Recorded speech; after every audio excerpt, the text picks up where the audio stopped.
Derek Webb pushed his mop across the polished floors of Celestial Station, leaving perfect streaks of cleanliness behind him. Nobody noticed. Nobody ever did. That was fine by him. After 3 years working as a janitor on the galaxy's most important diplomatic hub, he'd gotten used to being invisible. The station was massive, orbiting a neutron star that pulsed with eerie blue light. Through the enormous windows, Derek could see ships from 100 different worlds docking and departing. Some looked like crystalline sculptures that shouldn't be able to fly. Others were living creatures the size of skyscrapers, breathing in the vacuum of space like it was nothing. Derek had seen wonders that would make people back on Earth weep. And he'd also scrubbed their bathrooms. A group of Vraxian warriors stomped past him, their armor clanking with each step. They stood nearly 8 feet tall, covered in scales that shimmered like oil on water. One of them accidentally kicked Derek's mop bucket, spilling dirty water across the floor he just cleaned. The warrior didn't even glance back. Derek sighed and started over. That was life as a human in the Celestial Accord. Earth had joined the galactic community 50 years ago with so much hope and excitement. Humanity thought they'd finally made it to the big leagues. They'd meet advanced aliens, share knowledge, explore the cosmos together. What they got was the worst jobs nobody else wanted to do. Humans cleaned the toilets. They hauled garbage. They did the grunt work while species that had been traveling the stars for thousands of years looked right through them like they were furniture.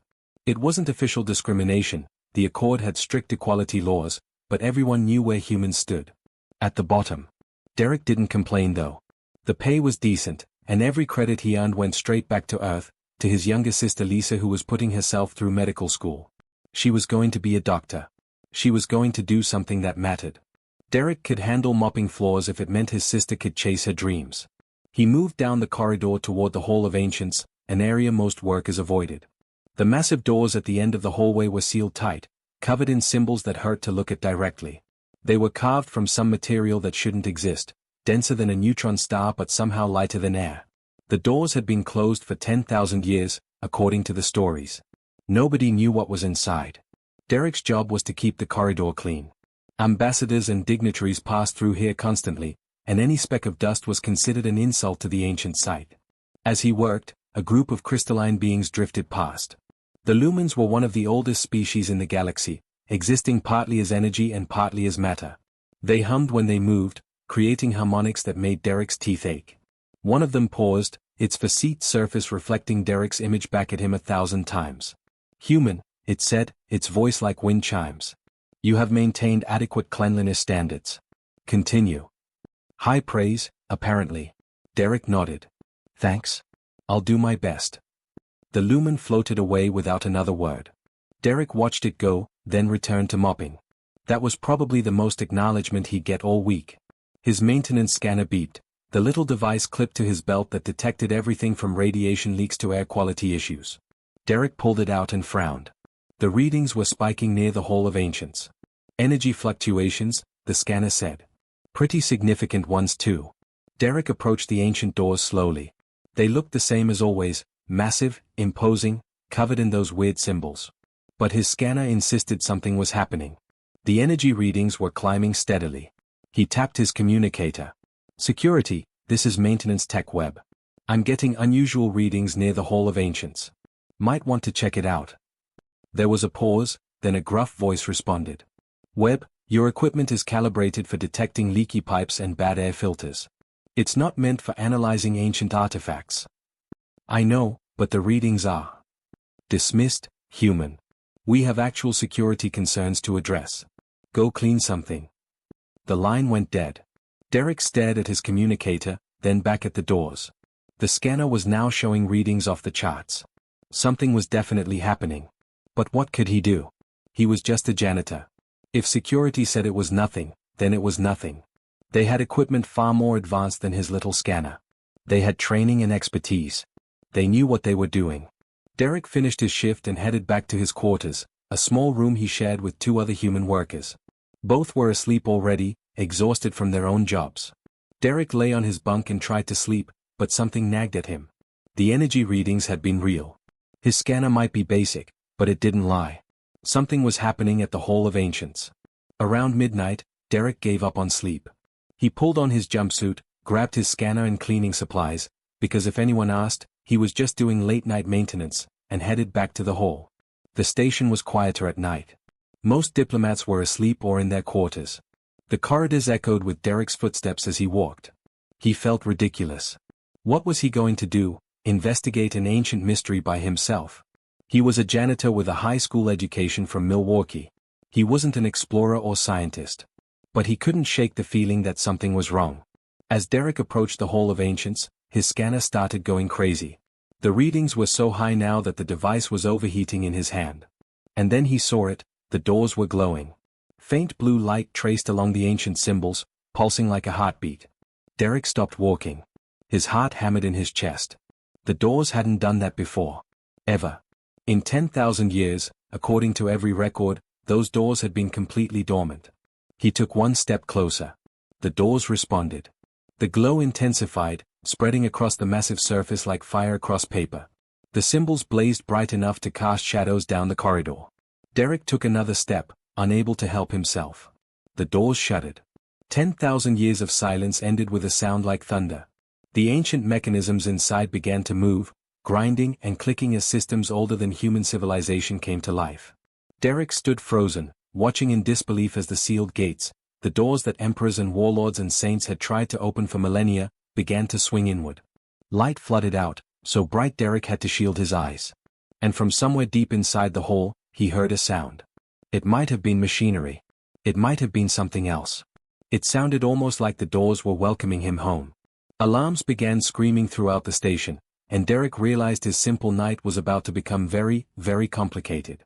Derek didn't have time to process what was happening before the entire corridor filled with armed guards. They appeared from everywhere, dropping from ceiling vents, materializing from side passages, rushing in from both ends of the hallway. Within 30 seconds, Derek counted at least 200 weapons pointed directly at his chest. His hands shot up instantly. "I didn't do anything. I swear, I just walked up and—" Silence. A Vraxian commander stepped forward, his armor bristling with weapons. His eyes, all four of them, fixed on Derek with an intensity that made his knees weak. "Step away from the gate, human." Slowly. Derek took a careful step backward, his hands still raised. More guards poured in, forming a perimeter around him and the now open doors. The light spilling from inside the hall was unlike anything Derek had ever seen. It wasn't just bright, it felt alive, like it was aware of everyone watching it. "I was just checking the energy readings," Derek said, his voice cracking slightly. "My scanner detected anomalies, and I came to investigate. The doors just opened. I didn't touch anything." The Vraxian commander's mandibles clicked together in what might have been a laugh. "Your scanner? The primitive device you used to detect clogged drains?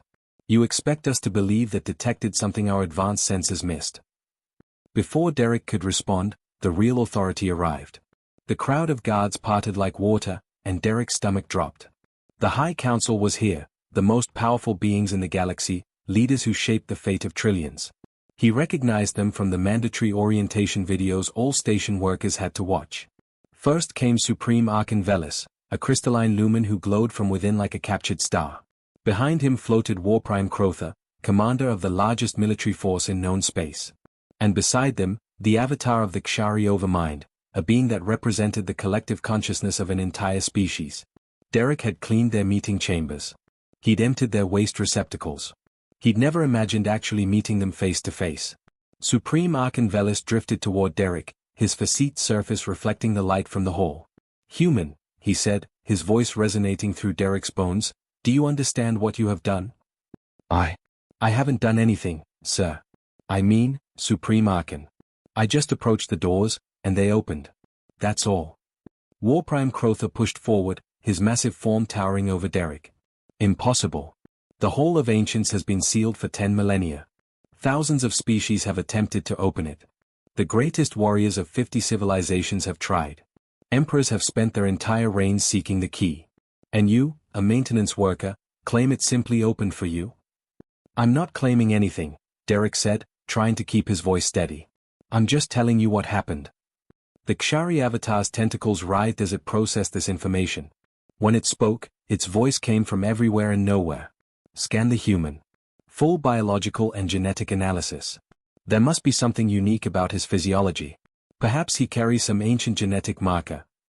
Over the next hour, Derek was subjected to every test imaginable. Machines scanned him, probed him, analyzed every cell in his body. Species from across the galaxy examined the data, arguing in a dozen languages Derek's translator couldn't keep up with. Finally, Supreme Archon silenced them all. The results are conclusive. This human is ordinary. There is nothing unique about his biology, his genetics, or his neurological structure. By every measurable standard, he is an average member of his species. Then the gates malfunctioned, War Prime Crotha declared. 10,000 years of dormancy has corrupted their systems. This is a mechanical failure, nothing more. But the Lumen Elders were conferring among themselves in harmonic frequencies that made the air shimmer. Finally, the oldest among them, a being so ancient his crystalline form had turned nearly opaque, spoke. The gates have not malfunctioned. We have studied progenitor technology for millennia. Their systems do not fail. They do not decay. The gates opened because this human is the inheritor they were designed to recognize. The corridor erupted in chaos. Dozens of species shouted at once, their voices overlapping in confusion and outrage. Derek caught fragments, accusations of fraud, demands for verification, cries of impossibility. Supreme Archon raised his form, and silence fell. If the gates have truly chosen, then we must honor the ancient protocols. The human will enter the hall. We will learn the truth. War Prime Crotha's scales bristled. You would trust the fate of the galaxy to this janitor? Look at him. He's terrified, ignorant, completely unprepared for. The gates chose him, the ancient Lumen interrupted. The progenitor's wisdom exceeds our understanding. We proceed. Derek was escorted toward the open doors, surrounded by guards who looked ready to shoot him at the first wrong move. His legs felt like rubber, and his heart hammered so hard he thought it might break through his ribs. What's inside? He asked quietly. No one knows, Supreme Archon replied. The progenitors vanished millions of years ago. They were the first civilization, the species that achieved mastery over reality itself. Before they disappeared, they sealed this chamber and programmed it to open only for their chosen successor, the one who would inherit their knowledge and responsibility. Responsibility for what? Saving the galaxy when the time came. Derek stopped walking. I'm a janitor. I clean floors. I fix air filters. I'm not qualified to save anything. The ancient Lumen drifted closer, his voice gentle. The progenitors tested thousands of species over millions of years. Warriors, scientists, philosophers, saints, all failed. Yet the gates opened for you. Perhaps qualification is not what they sought. Before Derek could argue further, they reached the threshold. The light inside was brighter now, and Derek could see shapes moving within it, structures that seemed to exist in more dimensions than his eyes could process.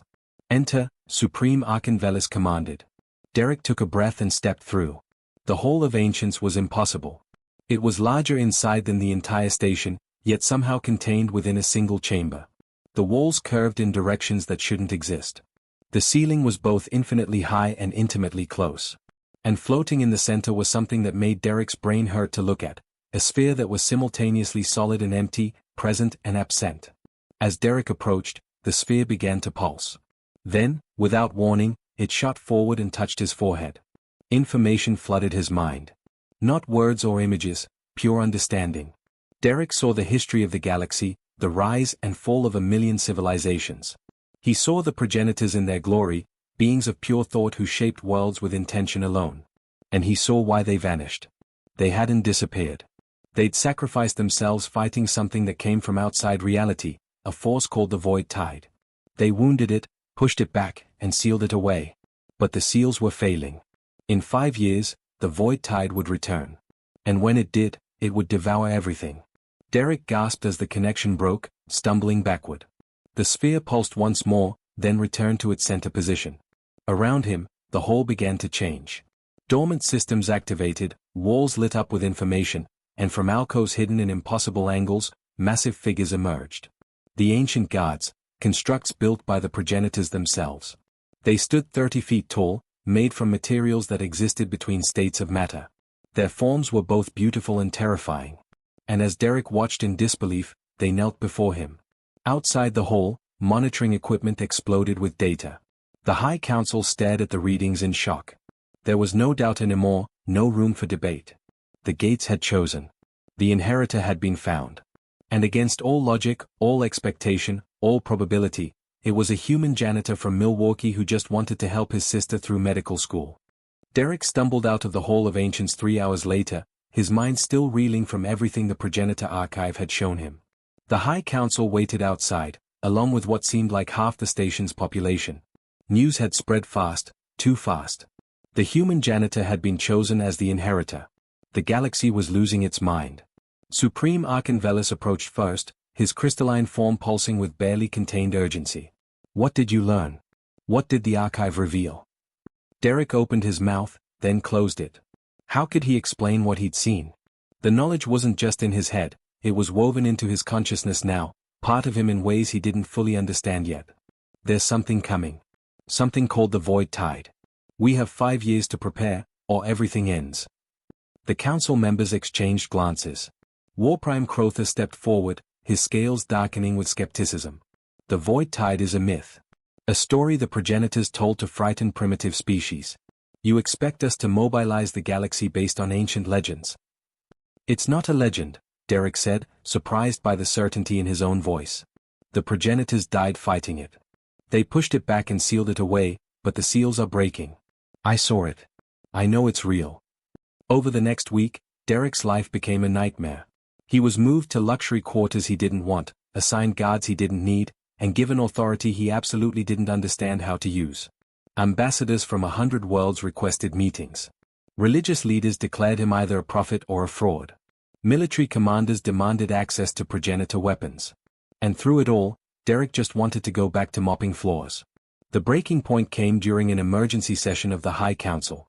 Derek sat in a chamber designed for beings far more impressive than him, surrounded by the galaxy's most powerful leaders.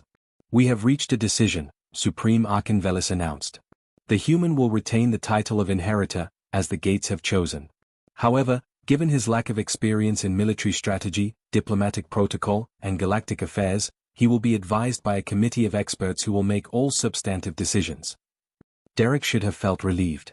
They were offering him an out, keep the fancy title, let experienced people do the actual work.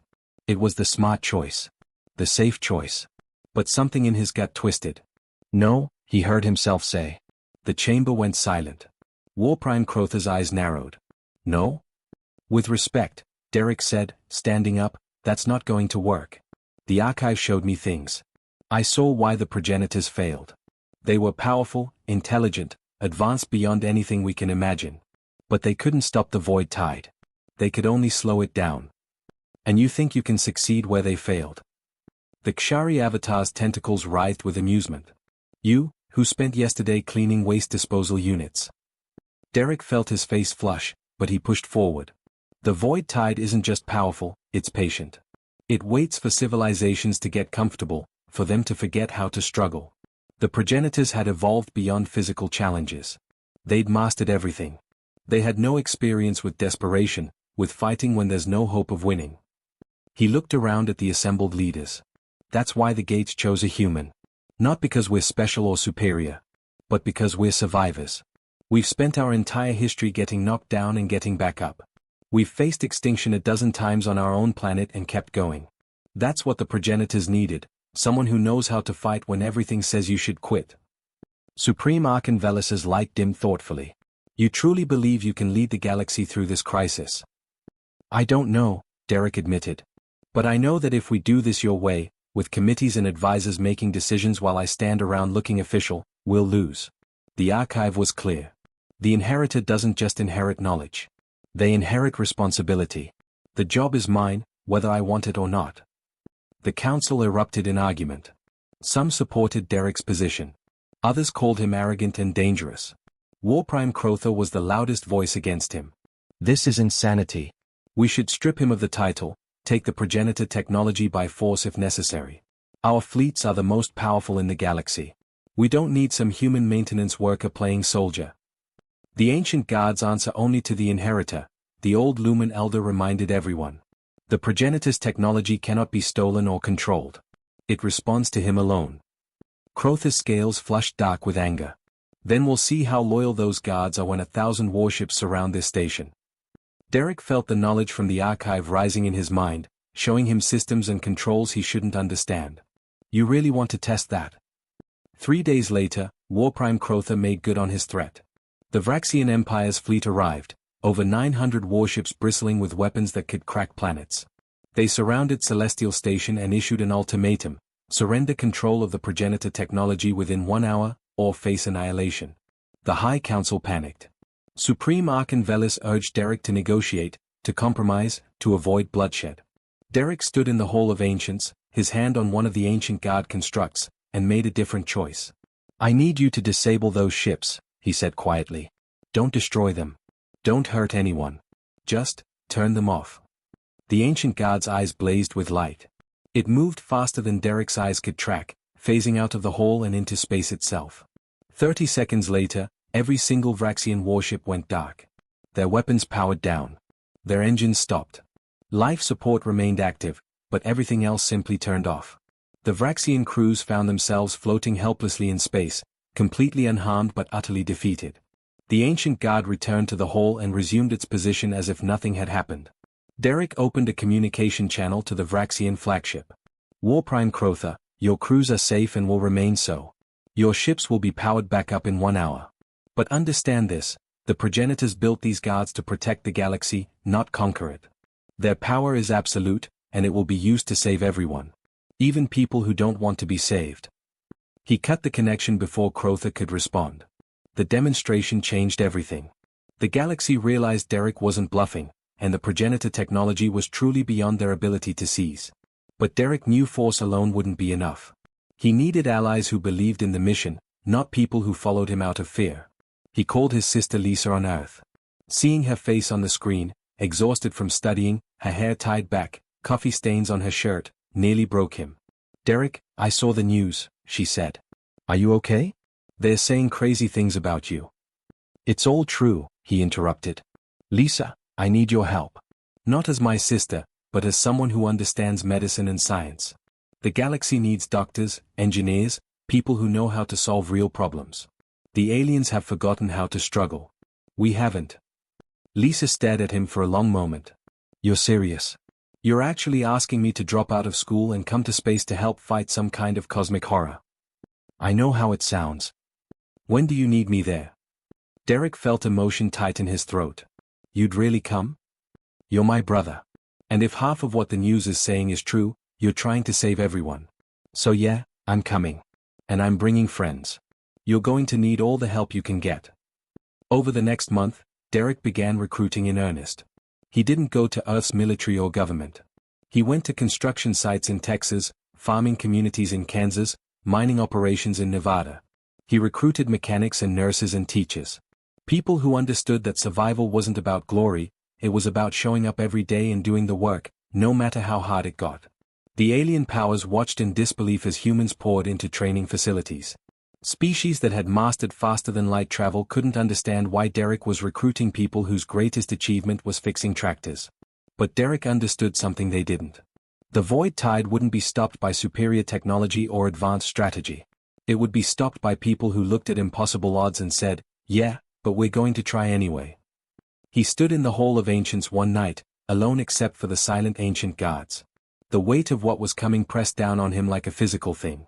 "I hope you knew what you were doing," he said to the empty air, addressing the long-dead progenitors. "Because I'm just a guy who cleaned toilets. And now I'm supposed to save the galaxy." The guards didn't respond, but their eyes pulsed once with light. Derek chose to take that as encouragement. 5 years until the void tide arrived. 5 years to prepare humanity and convince the galaxy to listen. 5 years to turn a janitor into a leader. The countdown had begun. 2 years had passed since the gates opened, and Derek had learned that saving the galaxy was mostly about logistics and paperwork. Who knew? He stood in the training facility on Europa, one of Jupiter's moons that had been converted into a massive preparation center. Through the observation window, he watched a mixed squad of humans and aliens running combat drills against simulated void entities. They were getting better, but not fast enough. "We need more time," his second-in-command said from behind him. Derek turned to face Lieutenant Commander Kate Morrison, a former cargo pilot who'd proven herself invaluable over the past 2 years. She'd been hauling mining equipment between asteroid stations when Derek recruited her. Now she coordinated training operations for the entire Inheritor Corps. "We don't have more time," Derek replied.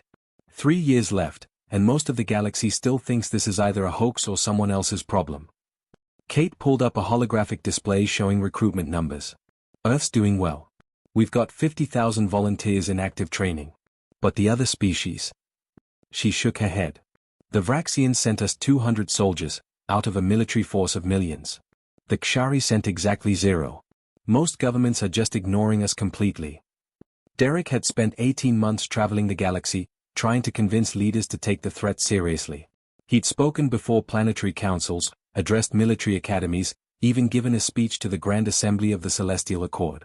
The responses ranged from polite dismissal to outright hostility. The Void Tide was ancient history. Why should they disrupt their economies and militaries for something that might not even happen? And even if it did happen, why should they trust a human, a species that had barely mastered space travel, to lead the defense?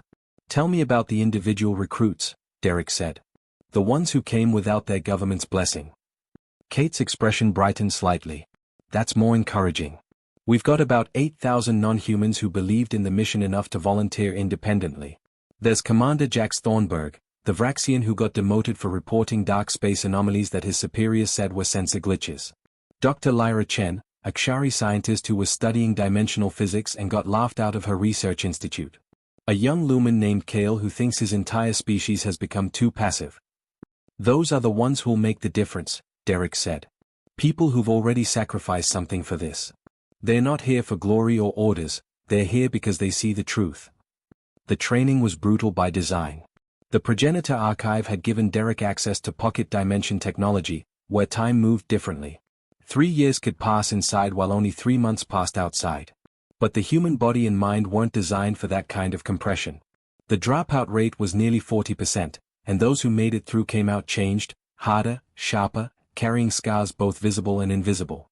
Derek hated it. Every casualty report felt personal. But the archive had been clear, the Void Tide wouldn't show mercy to anyone unprepared. His communicator buzzed. It was his sister Lisa, calling from the medical research facility on Mars. Derek answered immediately. We've got a problem, Lisa said without preamble. Her face on the screen looked exhausted, dark circles under her eyes. The dimensional compression training is causing neurological damage in about 15% of candidates. Nothing fatal, but permanent. Memory issues, cognitive decline, personality changes. Derek felt his stomach drop. Why didn't the safety protocols catch this?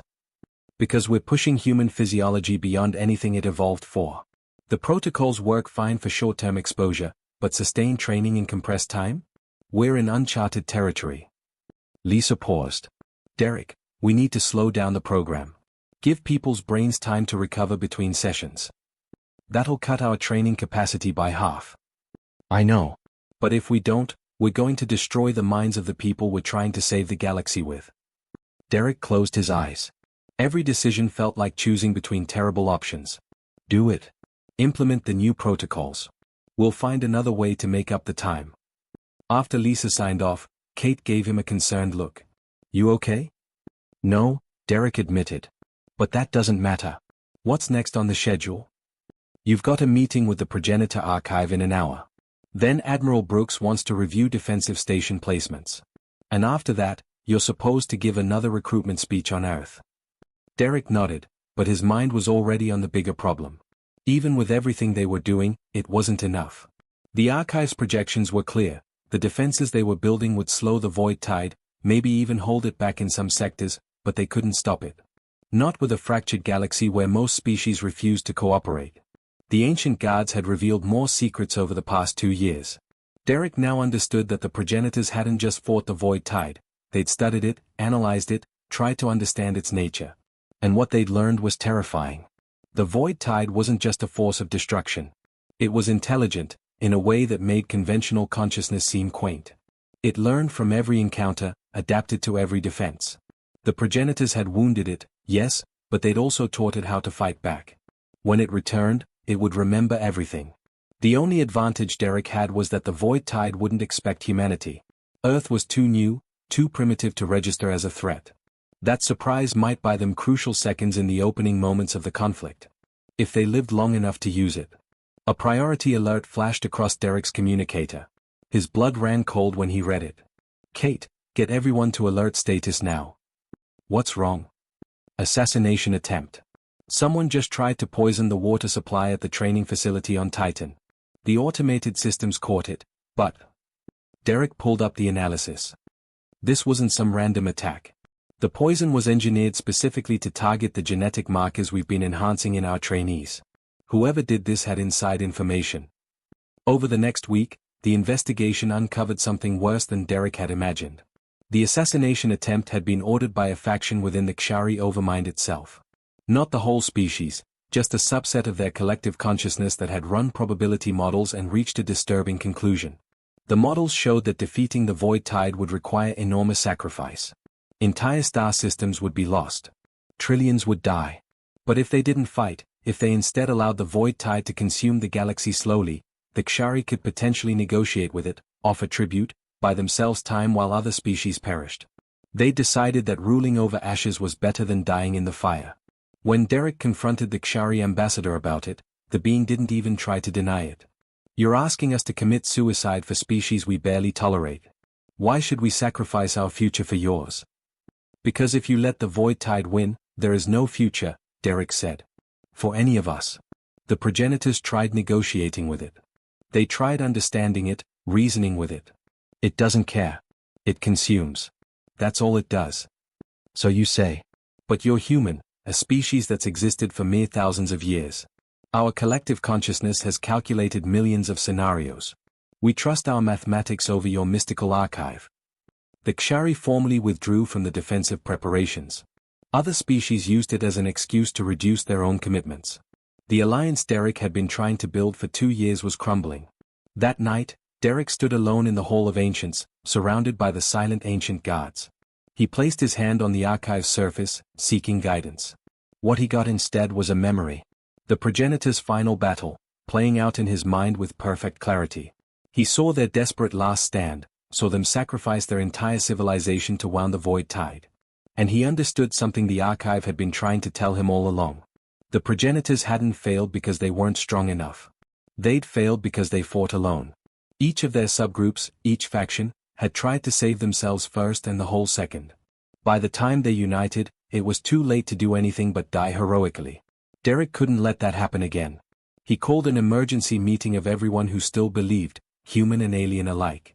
Not governments or military commanders, but the individual soldiers, scientists, engineers, and medics who'd put their lives on hold to prepare for a threat most people denied existed. I'm done asking permission, Derek told them. We've got 3 years before everything ends. The governments and councils can argue and debate and play politics. We're going to do the work. Build the defenses. Train the forces. Prepare the weapons. And when the Void Tide comes, we'll be ready, with or without official support. Commander Jax Thornburg, the disgraced Vraxian, stood up. You're talking about going rogue. Operating outside the authority of the Accord. I'm talking about survival, Derek replied. The choice is yours. Stay and follow the official channels that are getting us nowhere. Or join me and actually give us a fighting chance. One by one, they stood. Humans and aliens together, united not by law or government, but by the simple fact that someone had to do something. 3 years until the end of everything. And finally, Derek had an army that was ready to fight. Retry SF. The emergency alarm started screaming 6 months early. Derek was in the command center on Celestial Station when the sensors detected it, a massive spatial distortion at the galaxy's edge, where the last outpost stations monitored empty space. He'd been reviewing supply logistics with Kate Morrison when every screen in the room turned red. That's impossible, Kate breathed, staring at the readings. We still have 6 months. The archive said. The archive predicted based on 10 million years of decay, Derek interrupted, his heart sinking. But we've been running our defensive systems for the past year. All that energy output, all those dimensional barriers being tested, we probably accelerated the seal's breakdown without realizing it. The first reports came in minutes later. 3 star systems at the rim had simply vanished. Not destroyed, vanished. Like someone had reached into reality and scooped them out, leaving nothing behind. No debris, no radiation, no trace they'd ever existed. 15 billion people gone in an instant. Within an hour, the number climbed to 30 systems. Then 50. Derek activated the emergency protocols they'd spent 3 years preparing. The defensive network came online, thousands of ancient progenitor stations forming a barrier across hundreds of light-years. They poured energy into dimensional walls designed to hold back the void tide, buying time for evacuations and military mobilization. It wasn't enough. The void tide hit the barriers like a tsunami hitting a sandcastle. The dimensional walls slowed it down, sure, but they couldn't stop it. And as Derek watched the tactical displays, he saw something the progenitor's data hadn't fully prepared him for. The void tide was learning fast. The first wave of entities, creatures that existed partially outside normal space, adapted to the energy weapons within minutes. Warships from a dozen species opened fire with everything they had.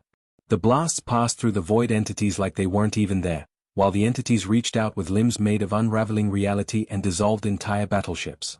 "We need the ancient guards," Kate said urgently. "Send them out now." Derek hesitated. The ancient guards were the most powerful weapons they had, but the archive had been clear: they were the last line of defense, meant to protect the final strongholds when everything else fell. If he deployed them now and they were destroyed. Another alert flashed. 100 more systems gone. The void tide was accelerating. "Deploy them," Derek ordered. "All available units. We hold the line here or we don't hold it anywhere." The ancient guards launched from stations across the defensive perimeter. Their power was staggering, each one capable of holding back the void tide's advance through entire sectors of space. But there were only 37 of them, and the void tide was attacking along a front that stretched across a quarter of the galaxy. The casualties mounted by the hour. Species that had refused to help with preparations now screamed for rescue as their worlds faced annihilation. The Vraxian Empire finally committed its full military might, but their advanced warships were as useless as children's toys. The Kshari Overmind, which had tried to negotiate with the void tide, discovered that it didn't negotiate. It consumed. Derek stood in the command center, surrounded by holographic displays showing defeat after defeat.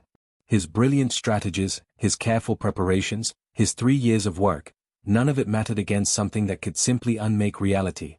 "Sir, we're getting reports of panic across the core worlds," an officer reported. "Riots, mass evacuations, governments collapsing. People are demanding to know why we didn't prepare better." Derek almost laughed. They'd begged people to prepare. They'd warned everyone. And now, with extinction staring them in the face, people wanted someone to blame. His sister Lisa's face appeared on a private channel. She was on Mars, helping coordinate medical evacuations. "Derek, the projections are bad. At the current rate of advance, the void tide reaches Earth in 72 hours. 72 hours. 3 days for humanity to cease to exist." Derek accessed the archive, desperately searching for answers. There had to be something, some weapon or strategy the progenitors had left behind. The knowledge flooded his mind: battle plans, technological specifications, tactical analyses. And then he saw it. The thing the progenitors had discovered but never used. The final option. The void tide had a core, a nexus where it anchored itself to reality across multiple dimensions. The progenitors had found it but couldn't reach it. The path required traveling through layers of collapsing space where physical matter couldn't survive. They tried to build machines that could make the journey, but the machines failed. The environment was too hostile, too fundamentally wrong. But Derek saw something they hadn't. The progenitors were beings of pure energy and thought by the end. They'd evolved beyond physical limitations. They couldn't understand what was needed. You needed something alive. Something that could adapt, that could push forward even when every molecule was screaming to stop. Something stubborn enough to walk into impossible conditions and refuse to quit. You needed a human. "I'm going in," Derek announced to the command center. Kate spun to face him. "What? Going where?" "The void tide's core. There's a way to seal it, but someone has to reach the nexus point. Someone has to carry the progenitor stasis technology directly to the source and activate it manually." "That's suicide," Kate said flatly. "Even if you reach the nexus, the energy required to power the stasis field, Derek, it'll kill you. Better than letting it kill everyone else." For the next hour, Derek prepared. He said goodbye to Lisa, who cried and argued and finally hugged him so tight he could barely breathe. He recorded a message for his parents back on Earth. He met with Kate and made her promise to take over if, when, he didn't come back. "You were a cargo pilot," Derek told her. "You hauled mining equipment and complained about the pay. Now you're going to lead the galaxy's defense. Funny how life works out." Kate's eyes were wet. "You were a janitor. You mopped floors." "Best job I ever had," Derek said honestly. No pressure, no responsibility. Just clean floors and go home. He smiled. I really miss it sometimes. He assembled a team of volunteers, people who understood they weren't coming back. There was Jax Thornburg, the Vraxian commander who'd been the first to believe. Dr. Chen, the Kshari scientist who'd abandoned her entire species to join the fight. Kale, the young Lumen who thought his people needed to remember how to struggle. And 23 others, humans and aliens together. They took a single ship, upgraded with progenitor technology, and dove into the void tide. The journey was beyond description. Reality bent and twisted around them. Time stopped making sense, seconds stretched into hours, then compressed into instants. The ship's hull screamed under pressures it wasn't designed to withstand. One by one, the systems failed. And one by one, Derek's team died. Jax Thornburg stayed behind at the first dimensional breach, manually holding it open so the others could pass through. His last words over the comm were, I told them I saw something out here. I was right. Worth it. Dr. Chen sacrificed herself at the second breach, using her knowledge of dimensional physics to calculate the path forward even as the void dissolved her molecular structure. Kale, the young Lumen, held the third breach open with pure will, his crystalline form shattering from the strain. My people forgot how to fight, he said. But I remember now. Each loss carved a piece out of Derek's heart, but he pushed forward. That's what humans did. That's why the gates had opened for him. Finally, Derek reached the nexus. It was beautiful and terrible, a point where dimensions converged, where the void tide drew its power from the spaces between realities. And floating at its center was Tom Davis, the mining engineer from Colorado who'd been part of Derek's team. He'd gotten here first, but he couldn't reach the activation point. It's too far, Tom gasped, his body already halfway dissolved by the hostile environment. I tried, Derek. I can't make it. Then hold the path open, Derek said. Give me 30 seconds. Tom nodded, using the last of his strength to stabilize the dimensional corridor. Derek ran forward, the progenitor stasis device clutched in his hands. Every step felt like moving through concrete. His skin was burning, his lungs struggling to process air that wasn't quite air anymore. The Nexus pulsed, aware of him. It offered him everything, power beyond imagination, immortality, the chance to save not just the galaxy but all realities. All he had to do was accept its gift, join with it, let it consume just a little bit of him. Derek thought about his sister, studying medicine because she wanted to help people. His parents, retired in Florida, who'd always told him he could be anything he wanted. Kate Morrison, who'd believed in him when he was just a crazy janitor claiming the galaxy needed saving. No deal, Derek said. He activated the stasis device, not around the Nexus, that wouldn't work. Instead, he activated it around himself, using his own body as the anchor point. The progenitor technology bonded with his biology, transforming him into a living seal. His consciousness expanded across dimensions, holding the void tide's nexus in a grip that couldn't be broken. Throughout the galaxy, the void tide collapsed. The entities dissolved. The advancing darkness retreated. Reality stabilized. Derek Webb, janitor from Milwaukee, had saved everything. But the cost was absolute. He existed now in a state between life and death, frozen in the moment of victory. Conscious but unable to move, aware but unable to act. The seal would hold for 10 million years, the archive calculated. Long enough for the galaxy to prepare for when it eventually weakened. Long enough for humanity to become the species that would lead the next defense. In the Hall of Ancients, they placed Derek's frozen form in a chamber of honor. The ancient guards knelt around him, eternal sentinels protecting the one who'd protected everyone. Kate Morrison stood before the High Council, no longer just a cargo pilot but the supreme commander of the Celestial Accord's defensive forces. He showed us what humanity brings to the galaxy, she said. Not superior technology or ancient wisdom. Just the stubborn refusal to give up, even when quitting makes more sense. We're going to spend the next 10 million years making sure we're ready. When Derek wakes up, he's not going to save us again. We're going to save ourselves. The galaxy had learned its lesson. Never again would they dismiss the species that mopped their floors and cleaned their stations. Because those were the people who understood something the mighty had forgotten. Survival wasn't about being the strongest or smartest. It was about showing up every single day and doing the work, no matter how impossible it seemed. Derek Webb would sleep for 10 million years. But humanity was just getting started.